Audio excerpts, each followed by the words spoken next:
We should probably talk a bit about who Dmitry Medvedev is. Somebody whose name I've always mispronounced, but he's actually an important enough political figure that I feel a little bit bad about that. Welcome to the More Freedom Foundation podcast, answering the difficult questions, Robert Morris, and asking the stupid questions, Rory McElhone. So hello, Rory. How's it going? I'm going all right. I gave blood earlier. How are you? Oh, wow. Well, that's very altruistic. That's always a good thing to do. I have not been so generous with my bodily fluids today. Things are going pretty well. Sort of enjoying a holiday week off that I've more or less given myself. Doing a lot of reading. It's been pretty good. How have you been getting through your Economist? I'm trying, man. I'm trying. It just gets more and more difficult. I feel like Twitter takes up way too much of my time. Okay. Though it seems like with more and more people dropping off the platform, I guess I'll have more time for my Economist and my Bloomberg Business Week. Has there been many people you follow that got knocked off? It's not knocked off. It's just a bunch of folks, there's Dan Dresner, sort of an establishment foreign policy guy who is usually one of the first people I look at every day. He posts a lot, and it's sort of like, this is what folks are talking about. And yeah, he just doesn't, he's pretty much just exclusively chimes in to complain about Elon Musk and isn't there very much. I think that's a theme across a lot of people that I've followed, is to just sort of chime in for the Elon Musk drama, but don't actually use the platform the way they used to. And I mean, it's only a handful of folks at this point, but it's been enough to impact my experience on the platform. So I don't know. So I thought today, as we're recording this in the past, we're recording this in 2022, but it'll be... Well, to put a timestamp on when we are recording this, the news of Pele's death has just come in. Oh, he's a football player, huh? Yeah, considered one of the greatest Brazilian footballer, Pele, at 83. Oh, well, rest in peace, rest in peace. Sorry, Brazil couldn't do better this time around for him. But I wonder if he actually held on for the World Cup. Yeah, it's possible. So we're recording this in 2022, and it will be published in 2023. So I thought it might make sense, and we're still sort of in the holiday season, so we'll do something a little bit lighter. It might make sense to do some 2023 predictions. But seeing as how I'm not a guy who really likes to do predictions, I make very few concrete predictions, I thought it might be easier to mock the predictions of another figure. Well, I think we've hired this man to come up with these predictions, as is the power of More Freedom Foundation. Indeed. Friend of the, what's friend the of classic the show. formulation? Friend of the show, friend of the pod, Dmitry Medvedev has decided to contribute. And as another indication of just sort of the general fallen quality of Twitter today, it's become kind of a big deal. This is week-old news by the time this will be broadcast, but it became kind of a bigger deal because Elon Musk chose to weigh in on the thread, initially in a way that seemed positive, and then when he saw what that was doing to his stock price, he sort of corrected himself to be a little more negative about what Dmitry Medvedev was saying. We should probably, other than being a friend of the pod, we should probably talk a bit about who Dmitry Medvedev is. Somebody whose name I've always mispronounced, but he's actually an important enough political figure that I feel a little bit bad about that. You're familiar with Dmitry Medvedev? Yes, he's generally considered to be Putin's number one, and he was also Russian president for a term. Russia had a similar thing to the United States where you're only allowed 2 terms.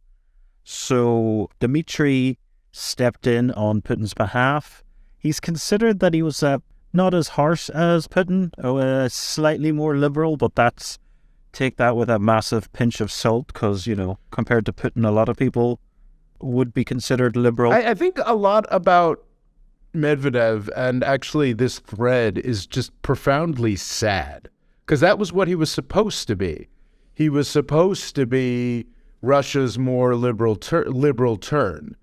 You had Yeltsin, who was, I think everybody concedes, was just an absolute garbage fire, a dumpster fire of a presidency. You were going to have the strongman Putin, who came in from 2000 to 2008.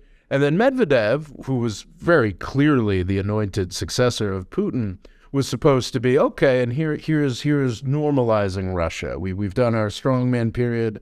We're now stepping out onto the stage as a much more modern, liberal, capitalistic country. Unfortunately, that's simply not what ended up happening.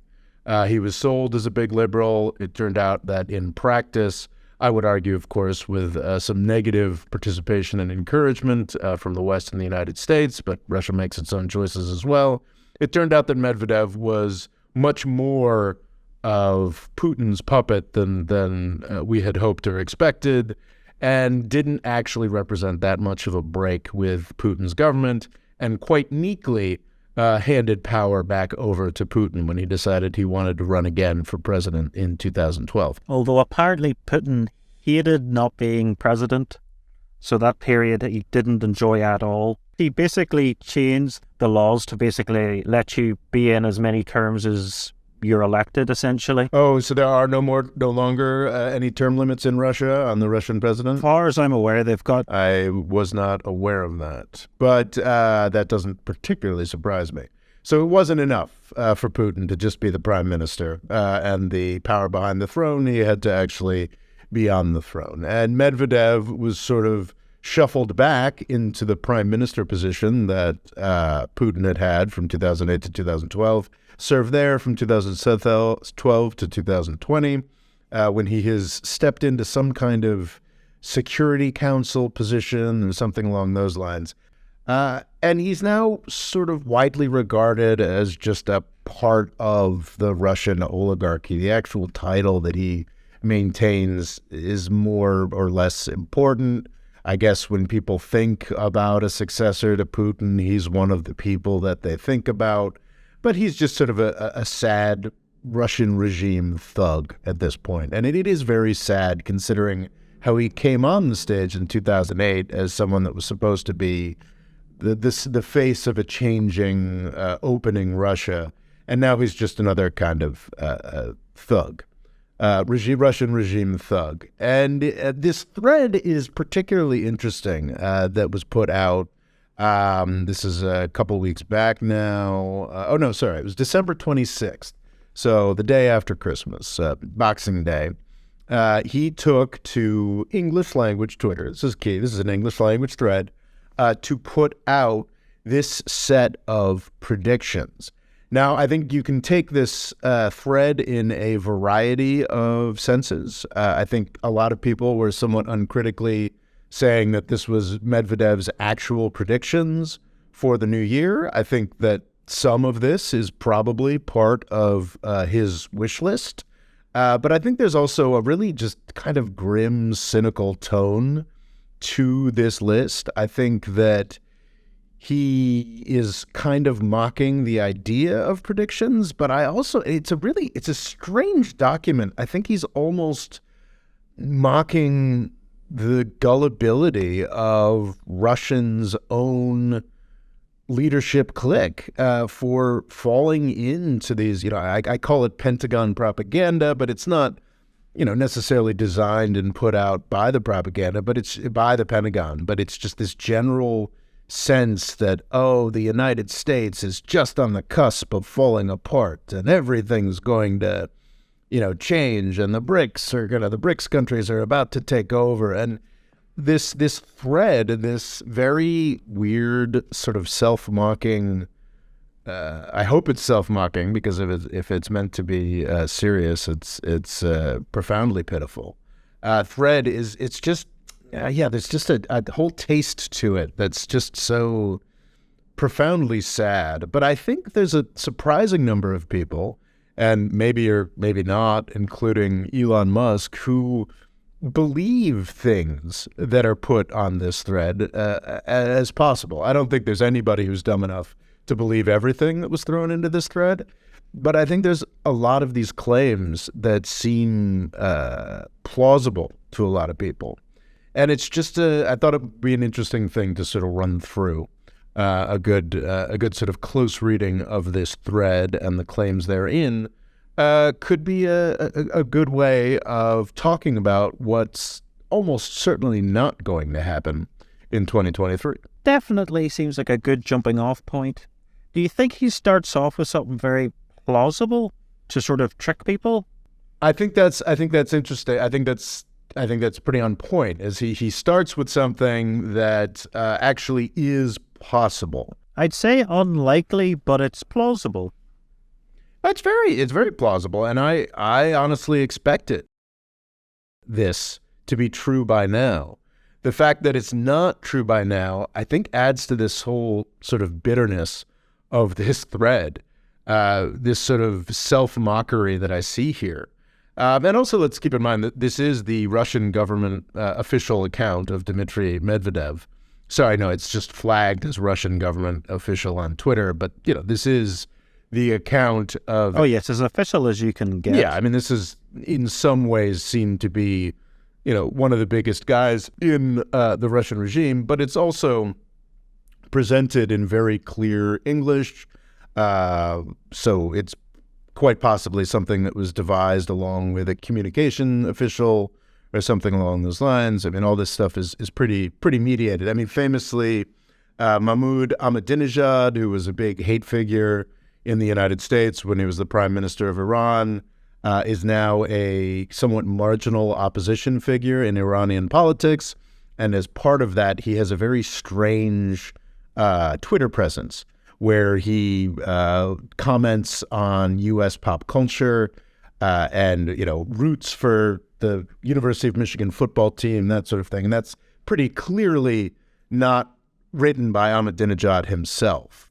What the relationship... Is it possible that he studied there? I'd be surprised. I don't think that was Ahmadinejad. Well, sometimes you find very high politicians in other parts of the world, did study in America, so they have a kind of, odd colloquial obsession with certain parts. For sure. And while I wouldn't be surprised if there were some figures in the Iranian regime that had studied in the United States, I would be very surprised if Ahmadinejad in particular had that background. I associate him with being a little more blue collar, a guy who was sort of thrown up by the revolution, not somebody who would have had that background. But anyway, I bring him up to say that the English language Twitter account of a non-English speaking political figure is not necessarily as directly connected to that political figure as having their name on it might indicate.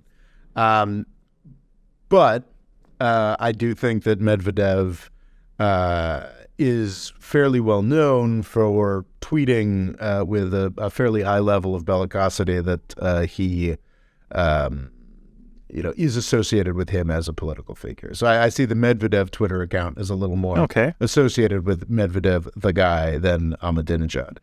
And it's quite sad that this first kind of crazy out there prediction. So he introduces the Twitter thread talking about many come up with futuristic hypotheses as if competing to single out the wildest and even the most absurd ones. Here's our humble contribution. So with that first tweet, it sort of seems like he's going to be mocking this a little bit, but I think it's kind of significant and profoundly sad that he starts off as one of his wild and crazy predictions was something that the Russian government really heavily relied on happening that did not happen in 2022. And they would love it to happen next year? They would. Honestly, they're probably desperately counting. They're desperately counting on it happening. And that is that, number one, the oil price to hit $150 a barrel.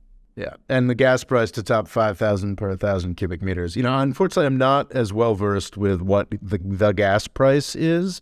The natural gas price varies widely. The oil price does vary from place to place to an extent, but it is a much more international price. And at the height of fear over the Russian invasion of Ukraine, February, March of this year, the oil price for a barrel, there's the two main prices are WTI and Brent, did touch, I believe, $120. Was over $120 at some points. And there were folks who were confidently talking about, not Russian propagandists, not propagandists really of any strike, financial analysts who were trying to make money, who were speculating in March of 2022 that the oil price could hit $200 a barrel, that was a realistic possibility. And Russia's whole strategy, prospectus, whole idea of what would happen in international politics when they invaded Ukraine was premised on oil and gas prices going absolutely insane. And it simply did not happen. So prices were somewhere in the range of $70 to $90 when the invasion actually happened. They rose to $120. Russia was like, okay, this is going well. We expect it to go higher.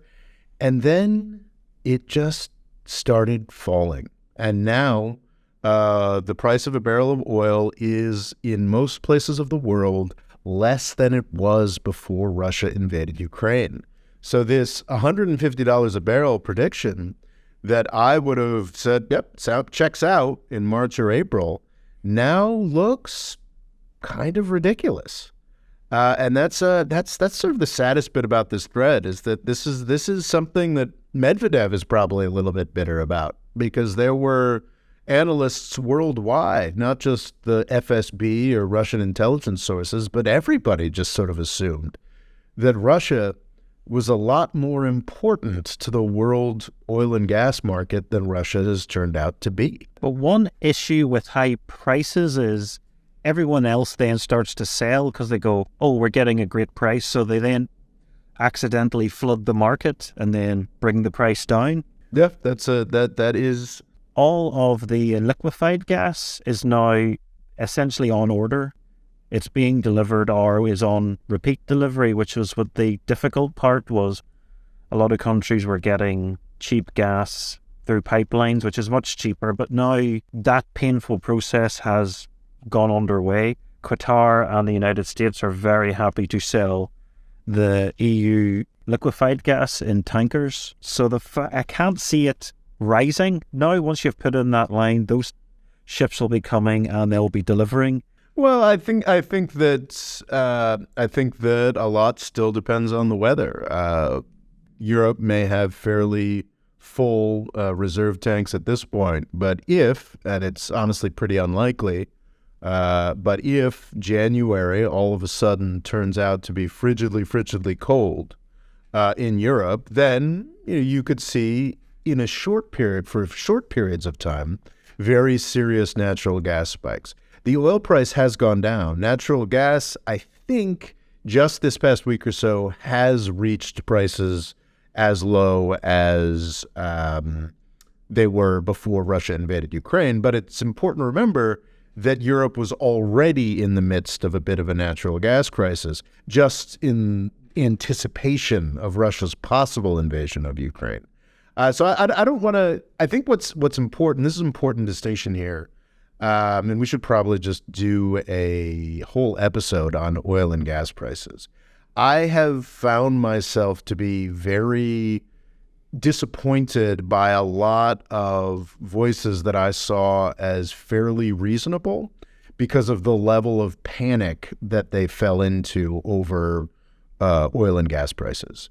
Fairly serious analysts, not your Doombergs, not your Peter Zeihan's, but a lot of fairly serious Bloomberg analysts, went a little too, went overboard with their predictions of disaster and catastrophe and this sort of thing. And to be clear, we could still experience these problems in February and March, but it's seeming much less likely. But I can see where I think he's getting the price from. So it's 5,000 per 1,000 cubic meters. And I noticed an article here from Gazprom, which is very concerned that European gas prices could reach 4,000 per 1,000 cubic meters. So I get the feeling if Gazprom would like that to happen, Dmitry would like it to be slightly more. So that's probably a bit of a wish list, number one. Well, it's below 1,000 currently. Oh, for sure.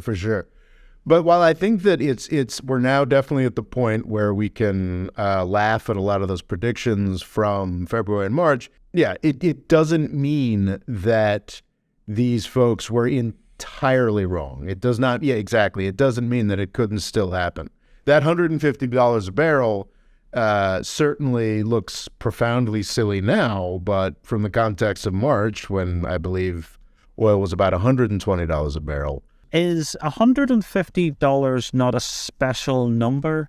Because is it not considered every time it hits that, then America and then the world go into a massive recession? I don't think you can call any particular number that significant. One of the interesting things, I mean, it's all psychology. And yes, I think if it hit, every next $10, certainly people were flipping out when it was $120 a barrel. Arguably, that had a lot to do with impacting inflation expectations across the entire world economy.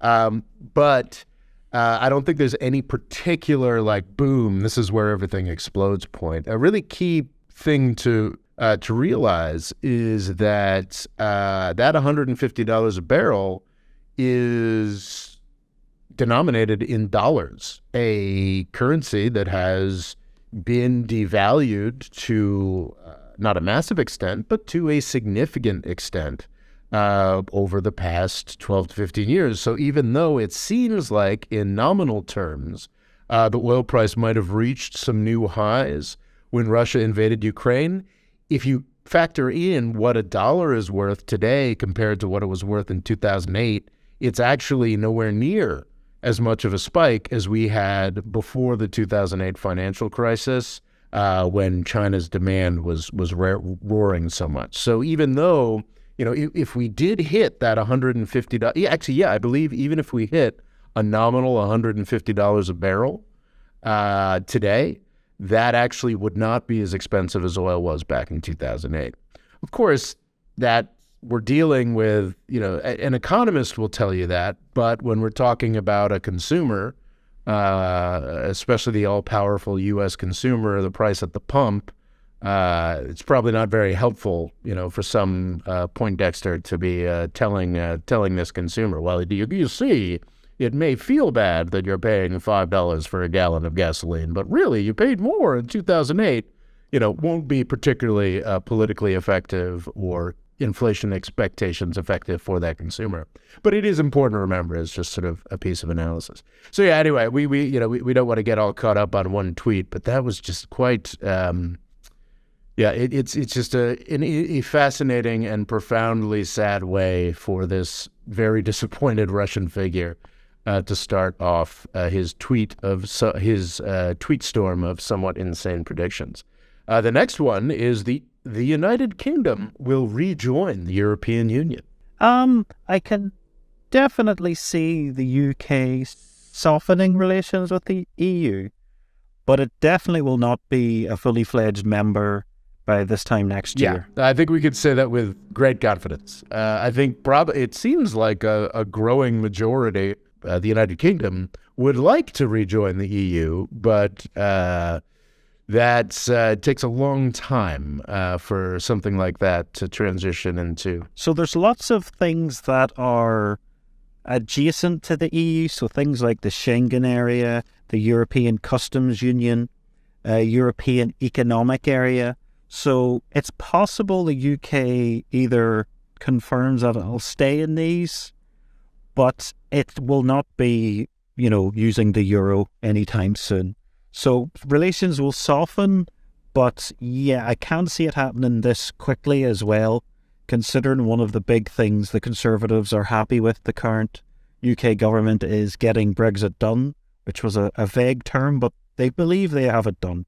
Well, also the key point is that the EU has to be willing to let the UK back. And I do think that if the EU, if this particular iteration of European integration survives, the European Union itself survives another couple decades, then the UK will eventually be trying very hard to rejoin. But the European Union will not allow the United Kingdom to rejoin on terms anywhere near as favorable as the terms were members of the EU up until 2016. They're not... Well, one of the big advantages they had was when they first joined, a lot of the subsidies were for French farmers. So Margaret Thatcher argued that we should be getting a big chunk of change back as well. So since they were such a big player and fairly early on, they had a very, very favourable chunk of change they got back compared to other EU countries. So that's something they won't be getting back. They may have to sign up to the euro. Exactly. They were basically given, you can keep your currency as long as you stay in. And quite often, if a rule came in, the UK could kind of just not do it or do it whenever it felt like, even if it was the UK's idea to implement this process in the first place. So it's possible the UK will be joining like the same way Bulgaria would join. You're a new member. You have to follow the rules like everyone else. You're not special. Yeah. And I think genuinely the EU would love them back, but they definitely don't want them coming in again and then just to leave. Yeah. But yes, it's plausible they come back in 2 decades, but not this year. Yeah. It is not happening in 2023. And then number 3, this is more Russian wish casting. The EU will collapse after the UK's return. Euro will drop out of use. The UK was a secret plant to destroy the EU. It's a poison pill. If it happened to Liz Truss, just whatever's happening in the UK is bad, and if you go anywhere near it, you just collapse. It's entirely possible.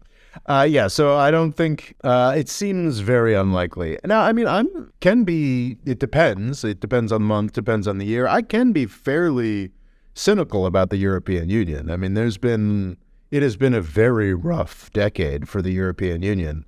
And who's to say, really, how things with Hungary or Poland will shake out eventually. But I've sort of arrived at a position where it's like, if the EU has survived this past horrific decade, really horrific everything since 2008, 2009 or so, it's clear that there are enough Europeans that are very seriously dedicated to this structure. I think it's a structure that has already demonstrated it can survive a lot. But also silly little things like Apple's phone charger. It seems like it will be USB-C worldwide purely because the EU said it. So when it passes a law, people take heed and it can just affect things worldwide. It feels much more of a soft power. It generally doesn't have one person saying, aren't we great? Look at us. It's a bit more like, interested in voltages of plugs and very exciting things like that. Yeah, I mean, the EU still exists, and it's still, it's nowhere near as powerful as folks were expecting 20 years ago, but it is a very real, very lasting power. I don't know, like the EU, there are a lot of things about the EU that make me worried, but I don't think any of them will be coming fully to a head in 2023. The other thing is the EU is very unified currently.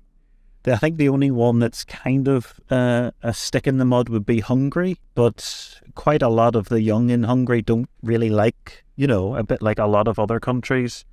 They don't like the sort of conservative leader that's in charge. And the weird thing is, the two will come to them in a moment. Poland and Hungary were often like bedfellows. To punish one EU member, everyone has to agree. So Hungary and Poland would basically look out for each other. So if everyone and Poland didn't vote, then Hungary was okay and vice versa. But considering Poland detest Russia and Hungary are still kind of happy with them, it's now kind of severed that little clique. So now Poland's a lot more in bed with the rest of the Oh, that's interesting. EU. Have we seen real... So I think that makes a lot of sense because Poland is all in on Ukraine and Hungary is still, shockingly, honestly, some of the things that Orban has said and done over the past year has been not that they've been particularly outsized support for Russia or Putin, but just the degree of variance from what everybody else in Europe is saying has been quite... Well, because every country that was a bit middle of the road, if you consider how Germany was still happy to buy a hell of a lot of gas, and as soon as the special operations started, they very quickly changed their tune, while he is still fairly... Yeah, Putin's a good man, isn't he? Well, the really impressive one for me was... Yeah, it's very scary how Hungary's getting on. The really impressive one for me was Meloni, who is in Italy, who is generally conceded to be a fairly frightening political figure when it comes to refugees, migration, very hardcore, one of the most hardcore conservatives elected in Italy in decades, if not a century.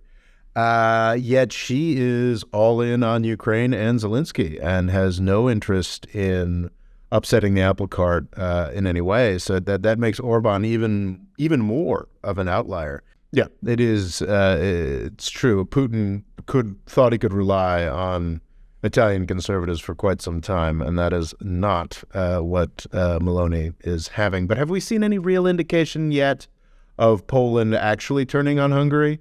Has that actually... Because I think Poland is still, this year, having some issues with Brussels. I think that it's possible that the... Well, they always have. They've kind of gone sort of ultra-Catholic, and, it's, I guess, less progressive than the EU would like to. I think they've banned abortions and stuff. There's a specific dispute over how Poland can organize its judiciary, which obviously plays into those issues you just mentioned. And I don't think it's yet been resolved. But regardless, I do not believe the EU will be collapsing in 2023. And the euro's persistence is... Oh yeah. It's the little junior dollar. Yeah, the junior dollar. I think the euro has been disappointing to a lot of folks who expected it to be, potentially a dollar replacement. That doesn't seem to be happening, but it is a very serious part. But it's quite a lot to expect. It's only been around 22 years. True, and there's certainly been a lot of fiscal issues with Europe since it's been around. But I don't think the euro is likely to break up in any significant way. Certainly not in 2023. But number 4, I think you're certain on Poland and Hungary will occupy Ukraine. Yeah, I don't think that's actually happening. Yeah, it's interesting how how this tweet seems to be internally contradictory of Medvedev's. He says that Poland and Hungary will occupy the western regions of the formerly existing Ukraine, yet those same territories will be forming a Fourth Reich under Germany. It's a bit. It's a busy year for Europe. Yeah, and it's a busy year for the former Ukraine, for Western Ukraine. It seems like a lot. I actually do worry a good deal about Hungarian irredentism. Have you ever spent any time just looking into the way that a lot of Hungarian politicians talk about their neighbors? It's frankly a little terrifying. Yeah, they have. It kind of reminds me of the genius of the Carpathians, Ceausescu. Oh yes, Ceausescu. The way he would talk about his neighbors and just considered himself to be the greatest and most powerful thing in the world. They weren't really. Yeah, Ceausescu, it didn't work out very well for him. But the Hungarians, this is deeper seated. This goes beyond a particularly deranged figure. The Austro-Hungarian Empire was kind of fascinating. In the 1860s, the Hungarians actually managed to have a somewhat successful national revitalization and assertion of power against the Austrians. And the first thing that they did when they set up this sort of dual monarchy between Hungary and Austria was work very hard to repress every other nationality in the area, and that included chunks of modern Romania, Croatia, I believe Slovakia at least, and maybe the Czech Republic as well. No, not the Czech Republic, but definitely Slovakia. So Hungarians, right-wing Hungarians, not just Orban, view I think it's the 1920 Treaty of Trianon as this just horrific thing that was done to them. All of their territory was stolen. Hungary, natural Hungary, should be 2 or 3 times as big as it actually is, and countries like Croatia and Slovakia and at least Transylvania and Romania, should not exist. Those should all be Hungary. So it's a very like a mini Soviet Union sentiment. Well, I mean, I know we're not supposed to do this, but it's actually quite a German, I won't use the term, but say interwar German nationalist approach to things. This idea that every piece of territory that has ever had a Hungarian or say a German is naturally Hungary. So yeah, it's ugly. And I do think that the EU is incredibly valuable, specifically the funds that the EU has been sending to Hungary. Oh yes, that's the thing. They never want to leave because the amount of money they get is ridiculous. And they've seen what happened to Britain, which is considered one of the richest and most powerful countries in the world, and I doubt Hungary could weather it as well as Britain when Britain hasn't weathered it well. Exactly, and it's a tremendously valuable service that the EU provides, and the question of whether or not it'll be able to continue to provide that service is a real one, but not, again, for poor Dmitry, not in 2023. No. I think, my expectation is that this conflict in Ukraine is going to last much of 2023, if not the years that follow. Well, I know Ukraine's looking towards a February peace talks, but who knows? Indeed, who knows? That would be phenomenal. That would be something that would be great if that actually materialized. But the chances of the conflict continuing... It is unlikely, considering the Fifth Reich will be running about. That's a good point. Yeah, the German Fourth Reich will replace Zelensky, and that will make all these conversations much more difficult.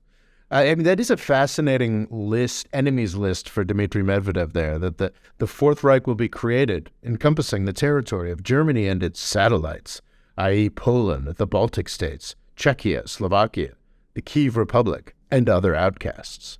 It's just... Well, so they're just considered outcasts then? That's a bit mean. I'm sorry, like, who are the incasts there? That is a significant chunk of the economy of Central Europe. So the good guys are... But it's also the fact that Poland is essentially part of Germany's supply chain. That's true. So Poland's done incredibly well, and Germany's done incredibly well out of it. So it's the idea of countries that get on really well together. You need to watch yourself because Germany's going to come and get you.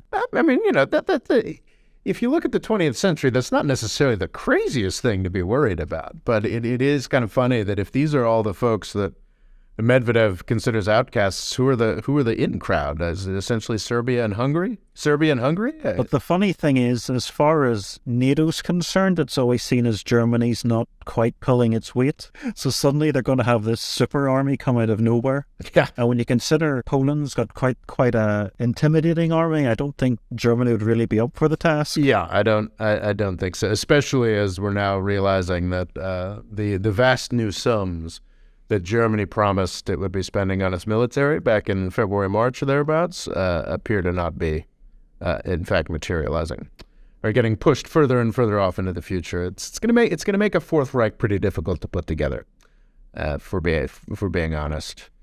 Okay, we've got number 6. He seems to be averaging 2 a tweet here, so this isn't the 6th tweet, but the 6th in his itemized list.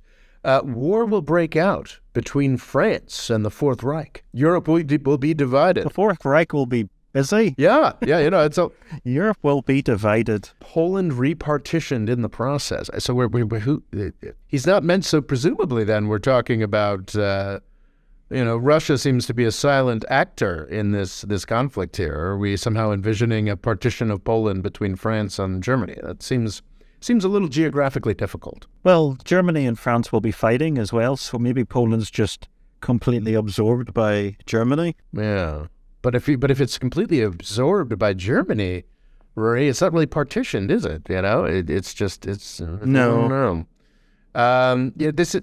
But is there a little Star Trek reference at number 7? Yes, Northern Ireland will separate from the UK and join the Republic of Ireland. I'm not, I'm not the pop culture expert on the podcast, Rory. If you could explain that Star Trek reference a bit, it's a Star Trek Deep Space Nine episode or something. No, it's Next Generation. They're talking about. I'm trying to think. They're talking about how terrorist actions are used, and they're like, They don't work. It's such a horrible thing. And Data's like, no, it worked out loads. The reunification of Northern Ireland in 2023. Yes, it can be. But I have never subscribed to the theory that political power flows from the barrel of a gun. Yet there are numerous examples when it was successful. The independence of the Mexican state from Spain, the Irish unification of 2024, and the Kenzie Rebellion. Yes, I'm aware of them. So it's you've got a television, a science fiction television show from the 1990s, predicted in a throwaway line that Northern Ireland would rejoin Ireland in 2020, or is it 2023 or 2024? 2023, I always thought, but I could be wrong. So yeah, I mean, Medvedev and Gene Roddenberry working together. I got to say that up there with $150 a barrel oil, and I'd say that this is probably the most plausible prediction in the entire list. Well, I can't see it happening next year. It's a bit like the UK rejoining the EU. 20 years, yes. But yeah, definitely things are moving slowly in that direction. What do you see as the barriers? Just well, they keep doing surveys, and it's only about 20 to 30% of Northern Ireland would like to reunify. But if there was to be a border poll, as they talk about, the discussion of it, elections can change outcomes. It's one of the things pollsters say. If you were to ask, who do you want to be president today? And then you make a list of that. And then if there is actually an election, the buzz and information that happens during that creates a different outcome. So it's not quite there yet, but it does seem to be, on a financial standpoint, which is usually given as the argument against, the Republic of Ireland is incredibly wealthy. So it should be able to, pay for it. And also when you consider the economic benefit of Belfast, there's just some very good land. Well, I think so it seems like the 2023 or 2024 is a little ahead of time. It's a little early. It's a little early. But data is usually right. So if Britain continues on the economic trajectory that it's had since 2016 for another 5-10 years, and Ireland continues to go from strength to strength, I could see this possibility looking a lot more attractive. Well, it's seen that Britain, and particularly the Conservative Party, don't care about Northern Ireland. It's generally considered a burden. It's often said, can be 10 billion a year. So maybe some years it's 14 billion it costs. It's not seen as an asset, but it would be an asset to the Republic, and it would be firing on significantly more cylinders. And I think when you consider the huge issue of reunifying Germany, I know obviously it's still one of the poorer regions of Germany, but it has gone significantly better than anyone would have predicted. So we were talking about how the Conservative Party sees Ireland as a burden. Isn't the name of the Conservative Party the Conservative and Unionist Party? It is, but there's a funny thing. The Conservatives do run in Northern Ireland, but they're what are paper candidates, which are essentially just people you run for the look of the thing. So quite often they live in England, don't even come here. Wow. And tiny parties, single issue parties, that only get a couple of hundred votes still get more votes than the Conservatives do in Northern Ireland. Well, despite the ridiculous neglect of Northern Ireland by the Conservative Party that has run the UK for over a decade now and nominally has Union as the name of their party, it seems like it's not happening in 2023 or 2024. It's unlikely, but it's definitely one of the more likely things on this list. And I think number 8 may be one of the least likely things to happen on the list. Number 8 here on the list is civil war will break out in the United States. California and Texas becoming independent states as a result. Texas and Mexico will form an allied state. Elon Musk will win the presidential election in a number of states, which after the new civil war's end will have been given to the GOP. He's really making fun. Yeah, I think a lot of this thread is making fun, but it is interesting the extent to which why he's chosen these certain things. Well, yeah, the way that the Russian oligarchy, we hear a lot in the United States, and one of the more irritating things that you can see in U.S. political discussion is if you say something that's critical of U.S. foreign policy, someone will be like, oh, well, you're just Russia's puppet. That's just Russian propaganda. But what I think is much more interesting, leaving aside that somewhat contentious topic, is the flow the other way. The flow of U.S. propaganda, whether it's Pentagon propaganda or just general right-wing propaganda in the United States, the flow of U.S. memes and thinking and approaches to topics to Russia and to other countries. And I think that any objective measure of the media weight of the United States, the economic weight of the United States, would tell you that the influence of the United States on Russia is massively larger than Russian influence in the United States. And I'd say that this tweet here is just one example of that. To see Medvedev, conceivably, one of the top 5 most powerful people in Russia, just sort of mouthing, even if it is somewhat tongue-in-cheek, this just sort of brain-dead right-wing nonsense, brain dead, Marjorie Taylor Greene level idiotic U.S. ideology. It's just kind of silly. But I do think Elon Musk would like to be president. I do think he would like to be president, and I do think that has become much less likely over the past... Do you still have to be born in America, or did they change that recently? You do still have to be born in America. Okay, because it has come up. Twitter has a thing where it sort of corrects what's been said. So it just says, there is no plans for a presidential election in 2023. And then underneath it says, Elon Musk was not born in America, so thus unable to run. It is interesting that this is one of the, out of this, 5-10 tweet thread, one of the 2 things that Twitter chooses to complain about. There's a lot in this thread that is ridiculous. I think Ted Cruz was born outside of the United States, but I think the general sense is that it's actually not that much of a barrier if there was a plausible candidate. Maybe that barrier could be leapt over relatively simply.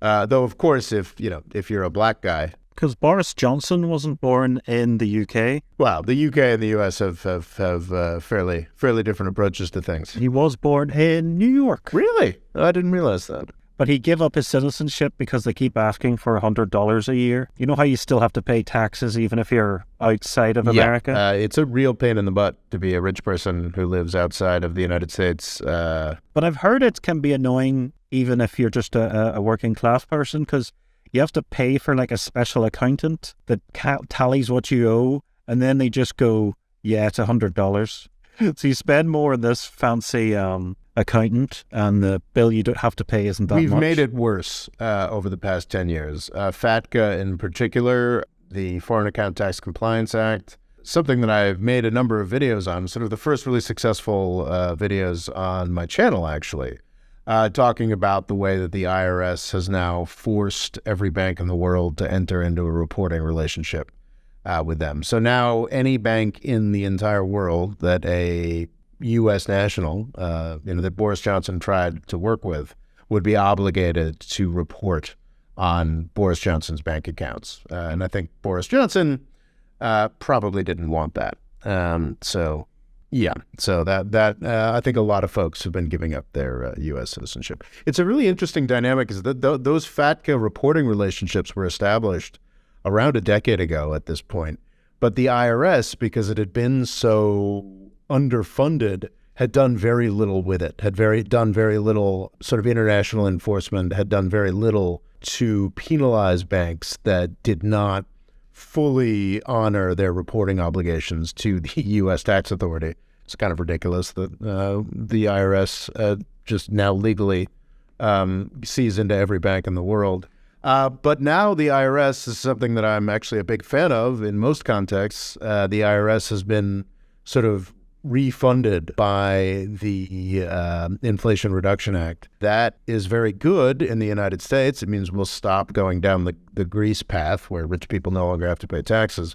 But in an international context, it's not so great, because it means that this FATCA legislation, which was a pretty massive imperial overreach by the U.S. government, is now also fully funded. And we might see some impacts from that, at least the coming years.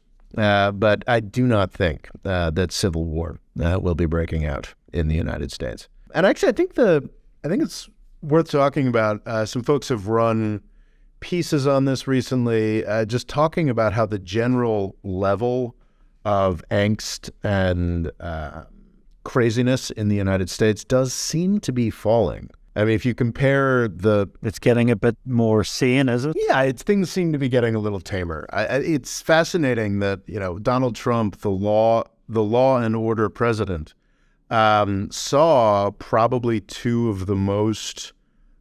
saw not one but two broad-based national protest movements against his presidency. The Donald Trump presidency inspired two massive national uprisings in the United States. There's the 2020 George Floyd protests we all remember, but also at the very beginning of his presidency, I was at a protest that shut down Los Angeles International Airport that was nationwide related to his Muslim ban. That's not something that happens in the United States. Donald Trump made it happen. But I think he also reminded people that a lot of civil liberties are not set in stone and can be removed, and that you need to stand up for these things. Well, no question. But if Donald Trump hadn't been president, and since 2020 he has not been president, those kinds of broad-based, massive protest movements just don't really happen anymore. Also, he's definitely losing a lot of his veneer. You've seen his NFTs. Oh, jeez. At a time, everybody has given up on NFTs. Trump comes in with some, and apparently it's been a massive flop. Yeah. So I think there's a general sense in the United States, this could be exaggerated, one never knows, something crazy could happen tomorrow. But I think there is a general sense of sort of the fever breaking. It's sort of disappointing for conservatives. They had a very strong set of arguments that they had to make against Joe Biden in the run-up to this election, or at least they thought they did. Inflation was going crazy. Gas prices were going crazy. This, that, and the other thing. The last couple inflation prints have been pretty cool. Inflation is falling off. We've still got an insanely low level of unemployment by historic terms. Gas prices are down. It's kind of looking like a harder. It's harder to imagine it's going to happen, that there's this unrest. It is harder to imagine a new Donald Trump presidency. It's harder to imagine the kind of massive unrest that only Donald Trump seems to have been able to inspire. I don't know. I think it's too early to tell. Maybe people are getting a little premature talking about sort of the fever breaking more generally, but I would say that in 2023, it's entirely possible that polarization will continue to fall and civil war will become less likely. rather than more. So yeah, this is another prediction that Medvedev is pretty wrong about. Oh, well, just on number 8, the Civil War thing, just the idea, and this is something that both the right and the left fall into in the United States, just this farcical idea that either California or Texas would be at all viable as independent countries at this point. It's just it's just not the way that modern economies work. It's not the way that... Are you just annoyed New York got left out? Well, I think most New Yorkers concede that they would be nothing without the United States in general. But I think it's I don't think it's anything anyone really genuinely wants. Like, it is just sort of a weird fantasy. But there are real groups that advocate for the exit of California. And I ran a video, I don't know, 5-6 years ago talking about just how stupid the idea was. And there were serious, semi-serious folks being like, debate me. This is, the heads. But do you think that's where most of them live, is in comment sections? Yes. I don't think it's a serious, plausible thing, but there are people who believe in it. Well, there are people who believe in a lot of things, I suppose. But yeah, not going to happen.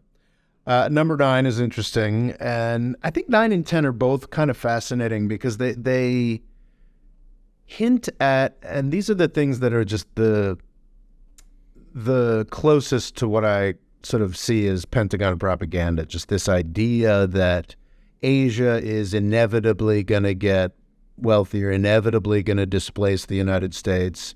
Everything's going to change in dramatic ways. And as with all the best propaganda, there are definitely elements of truth to this. Asia is getting dramatically richer. By the end of the century, I do believe that Asian stock markets in a wide variety of countries are going to be larger and more important than European stock markets, and plausibly American stock markets as well. But and that's the grain of truth there, but what makes them delusional, the assumption that, there's just going to be the straw is going to, that straw is going to land on the camel's back and then it's going to shatter. And all of a sudden, the only job choices for New York bankers will be, cleaning toilets in Shanghai or something along those lines.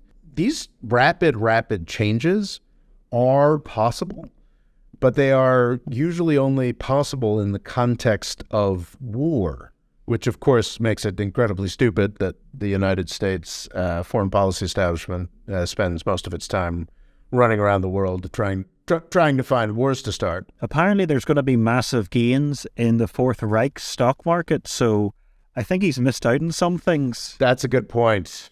He is missing out on the Fourth Reich there. So, there's not a very internally consistent Twitter thread.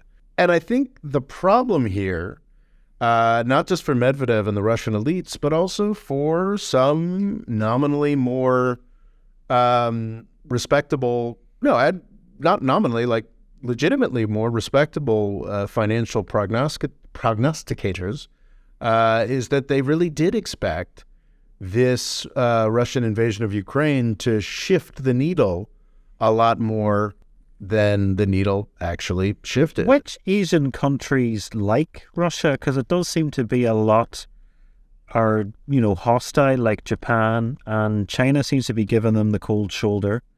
And even a lot of the, likes of Kazakhstan are less friendly than they used to be. So this idea of, we're Asia too and we'll be in with that gang, it doesn't seem like it's in any way based on fact. Well, there's different levels to it. Japan and Korea, more or less from the get-go, have been acting as European countries. They've been signing on to a lot of the oil cap stuff, a lot of the sanctions against Russia, and Japan and Korea are, of course, probably the second and third richest countries in Asia. Actually, India must be larger than the Indian economy must be larger than the Korean economy at this point, right? Well, if it's GDP per capita, I think Japan's still above India, because India only recently overtook the UK. So if it's GDP per capita, then Japan and Korea are the richest. Or I suppose Taiwan as well is also very, very much not as loudly and officially in the U.S. camp as Japan and Korea are, but that's where it is. Oh, Taiwan's another country that isn't great friends with Russia? Yes, because it's essentially a U.S. protectorate or what have you. U.S. friend, we'll call it. U.S. friend. We'll call him a U.S. friend. So if you look at the... so that's one category. But actually, there's a lot of folks, you could almost include China in this, who are a lot more ambivalent. What's interesting, though, is if you'd asked me in April, I would have said that actually most of Asia, with the exception of Japan and Korea, are fairly friendly towards Russia, or at least not at all interested in picking sides. Much more interested to just say, this is your problem, what have you. As the conflict has worn on and Russia has proven itself serially to be just so miserably bad at this and has proven itself to have made such a massive, massive mistake, I don't think we're going to see Malaysia or Indonesia, or certainly not China, actively come out against Russian interests here. But I think there's a real serious fatigue among these countries that started out in March or April being more sympathetic to the Russian position. I think there's some serious fatigue with this conflict, and I think that it's probably becoming more apparent that Russia is the problem here more than Ukraine and the West. So, I mean, India remains a fairly large supporter Neutral? No, Russia. I mean, they've been Russian aligned since the Cold War.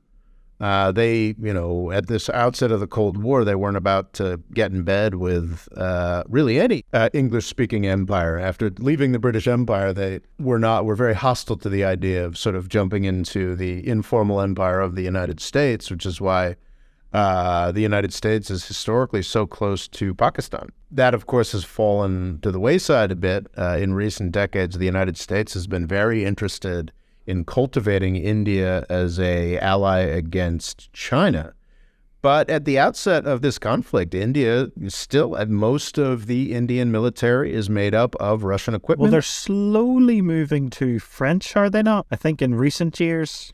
In recent years, in some respects, but it's qualified. And I think they are either they've got contracts or they are big purchasers of the S-400. But the big fear at the moment is they're seeing how a lot of this equipment isn't holding up well, and they are like, our entire military is based on this. So they're seeing... I think that's a real concern for India and China. China has more indigenous defense production, but most of the models it's based on are Russian models. And I do think that's a real concern. Didn't Ukraine help out the Chinese military massively after the fall of the Soviet Union? I don't think they helped out so much as sold a bunch of stuff. Yeah, but it did. A lot of the basis of the Chinese military has a lot of roots in Ukraine. The first Chinese aircraft carrier, and I think it's still up in the air whether it actually, the degree to which it is capable of functioning in a war is still somewhat up in the air. But yeah, that was Ukrainian. One should not assume that Asia is generally rah-rah for Ukraine and the United States. I think that a lot of Asia is pretty pissed off that this conflict has happened at all. And I think that they have their own views of why this came about. Oh, yeah. But I think there's a lot of, they want to support a winner, and if Russia looks like a loser, then we'll buy your cheap oil, but we don't really care about you. Yeah, and I think Asia is, as this conflict continues to drag on, I think that India, Malaysia, Indonesia, these bigger countries that might have been more sympathetic to Russia at the outset are certainly drifting away. Nobody loves a loser, least of all in geopolitics. No. But yeah, as far as the largest stock markets and financial activity will leave the United States and Europe and move to Asia, we have seen a pretty serious decline in European stock markets over the past decade. I think it's the U.S. tech industry has been humiliated enough over the past year, but in 2021, there was some pretty horrific stuff. I think like 4 U.S. tech companies were about the size of all of the companies on certain, on the German stock market, which is, not great. But one thing I remember very concretely was at one point, all of the, those 5 tech companies, their stock market value exceeded the value of all of the stocks on the Japanese stock market. So there's definitely some European stagnation. But I can say, as somebody who has actually held a lot of Asia-related ETFs for a decade or so at this point, these are exchange-traded funds that represent the attempts to represent the performance of every security on an Asian stock market. Asia has had a pretty crappy decade as far as stock market performance. And it remains the United States that is if you want to have returns on an asset, through investing in large companies, the United States is still the main show. And that, that can change. The rest of the world can have a bad decade, as they have over the past decade, and maybe the next decade will see. I think it should see the flowing away from the United States to Asia in terms of the value of stock markets and worldwide equities more generally. But I wouldn't say that's at all guaranteed, and that's certainly not what we've seen over the past 10 years. So you could see a slow movement, but definitely not all markets to essentially collapse in America and Europe. Yeah, it's not happening in 2023. Number 10 is also, first off, the Bretton Woods thing is kind of fascinating because I think people use Bretton Woods to mean different things. The Bretton Woods system, as the Twitter mind has helpfully corrected here, has flagged this tweet, the Bretton Woods system is something that has been over for 50 years now. The Bretton Woods system was a system of fixed exchange rates that existed between 1944 and 1971, based on the U.S. observation of the gold standard. That ended. That was over 50 years ago. But I think some folks, in particular Peter Zeihan, in one of his early books that made me very angry at that book, referred to the general system of U.S. dollar hegemony and trade regulation, refers to that as Bretton Woods, which is not what Bretton Woods is.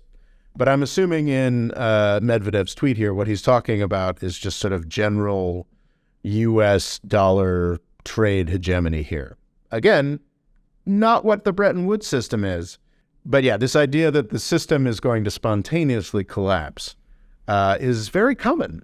This actually underpins most of the case for cryptocurrencies. Which is also what's mentioned in his tweet. Oh, yes, of course. Yes. Digital fiat currencies will be actively used instead. Which is funny because the Russians were not very keen on cryptocurrencies a couple of years ago. They remain, I think Bitcoin remains banned. Who knows what he's actually referring to here, but a digital fiat currency probably isn't Bitcoin. He's probably talking about a central bank digital currency, which is something. Well, I think they refer to, there's a USDC and USDT, which is like Tether, and Coinbase is like digital dollar.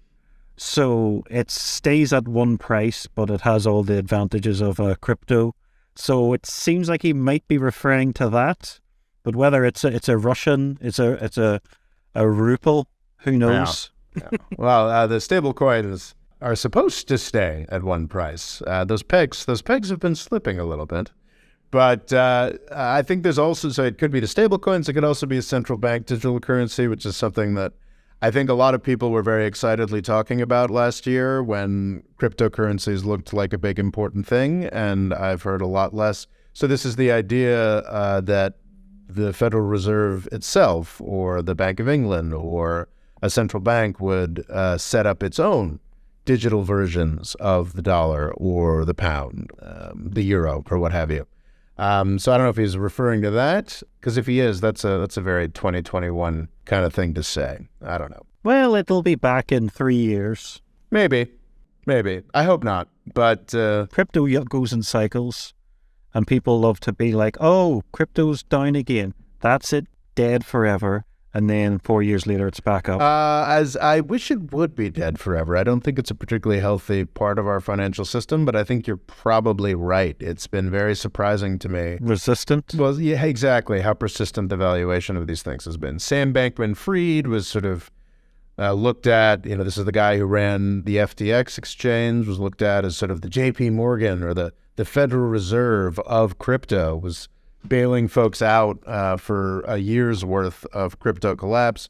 He is revealed as a massive, massive fraud, and the two flagship cryptocurrencies, Bitcoin and Ethereum, did fall significantly, but they did not fall to zero, and they are now persisting at a lower rate than they were at before the FTX blow up, but nowhere near zero.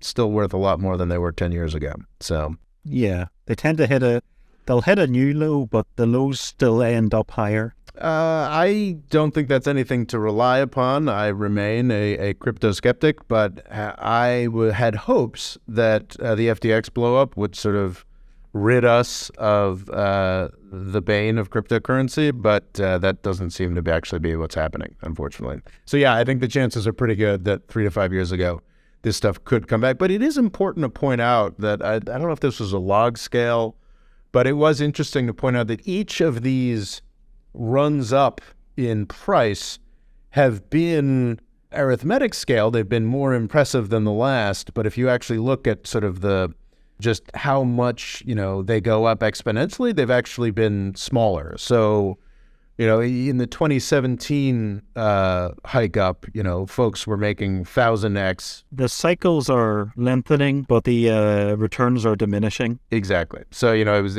people in 2017 were making 1,000x returns. People in 2020 were making, 10 to 50x. Maybe it'll double. So, I don't know. Anyway, cryptocurrency, not a fan, but it's probably still going to be around. And I don't think Russia really is either. Not going to have a particularly successful 2023, I'm afraid. Yeah, is there certain debts they have to pay at the end of the year? I'm not too familiar with that, but the international debt markets are pretty relentless. I haven't looked into that recently because we it's a very weird setup. This was a story from 3 to 6 months back where Russia had the funds necessary to pay off a certain tranche of maturing debt, but the United States wouldn't let them access the funds to do it. So that sort of became an interesting... Well, yeah, they did have funds abroad, somewhere in the EU and somewhere in America. They all got frozen. But that becomes a kind of an interesting question when a U.S. bank, has Russia defaulted on its obligations to a U.S. or European bank when it has funds available to pay those debts and would like to pay those debts, but it is not allowed to? It's sort of an interesting philosophical question. Yeah, I don't know how that's actually been shaking out. I haven't looked into that recently, I'm afraid. So he finishes it off with, "Season's greetings, you all Anglo-Saxon friends. Have a happily oinking piglets." Yes, so I feel like that's probably... I feel like that might be a weird translation. Oh, really? Well, I don't know. I mean, so there's a lot of ways you can interpret it. "Season's greetings to you all, Anglo-Saxon friends, and their happily oinking piglets." Is that a charming way in Russian to refer to one's children? Or is this that he views most Anglo-Saxons as oinking pigs? I don't know. It's all very confusing. Well, I got the idea that nations that are friendly to Anglo-Saxons are the piglets.